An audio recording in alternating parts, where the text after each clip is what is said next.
National లీడర్స్ని గుర్తు చేసుకున్న కొత్త జనరేషన్స్కి స్వాతంత్రం వచ్చి ఇన్ని సంవత్సరాలు అయిపోయింది కాబట్టి ఎక్కడన్నా అవకాశం ఉన్నా ఎక్కడన్నా సందర్భం ఉన్నా సర్దార్ వల్లభాయ్ పటేల్ కానీ సుభాష్ చంద్రబోస్ గారు కానీ భగత్ సింగ్ గారు కానీ వీళ్ళందరూ నా ఫేవరెట్ లీడర్స్.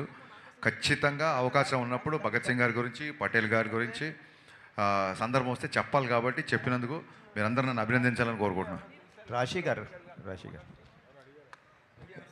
ఉస్తాద్ మీకు ఒక స్పెషల్ ఫిలిం అని మేము అనుకుంటున్నాము. సో పవన్ కళ్యాణ్తో స్క్రీన్ స్పేస్ షేర్ చేసుకోవడం ఎలా ఉంది, ఆ ఎక్స్పీరియన్స్ చెప్పండి మ్యామ్.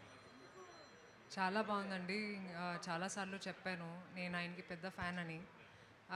వర్క్ చేసే ముందు కూడా చాలా ఇంటర్వ్యూస్లో కూడా చెప్పాను. And I think it was a dream come true moment for me. And నేను ఇది కూడా చెప్పాను దట్ చాలా తక్కువగా మాట్లాడతారు కానీ ప్రతి ఒక్క మాటలో ఒక విలువ ఉంటుంది.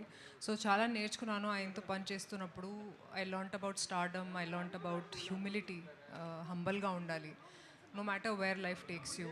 And ఆయన ఫ్యాన్స్తో కూడా it was a great experience అండి during the pre release event. And నా లైఫ్లో కూడా I think this is the biggest film that have been a part of.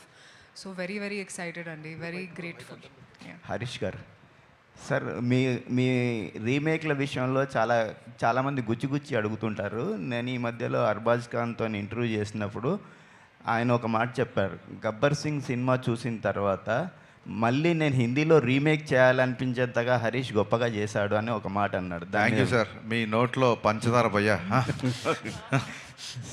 So me reaction ఏంటి సార్? సార్ నిజంగా అప్పుడు అడిగారు కూడా. అప్పుడు గబ్బర్ సింగ్ అయిపోయిన తర్వాత దబంగ్ 2కి అడిగారు వాళ్ళు. యాక్చువల్గా అది గణేష్ గారికి ఇంకా డీటెయిల్స్ దాని గురించి బాగా తెలుసు. ఇక్కడి నుంచి ఎవరిని అడిగినప్పుడు ఈ ఆన్సర్ చెప్తాను నేను. అని ఎన్నెన్ని గుర్తుపెట్టుకుంటామండి. పోస్ట్ ప్రొడక్షన్ అడవుల్లో ఈ ఆన్సర్ చెప్పడం మర్చిపోయాను. యాక్చువల్గా ఇది చెప్తాను sir. Thank you so much.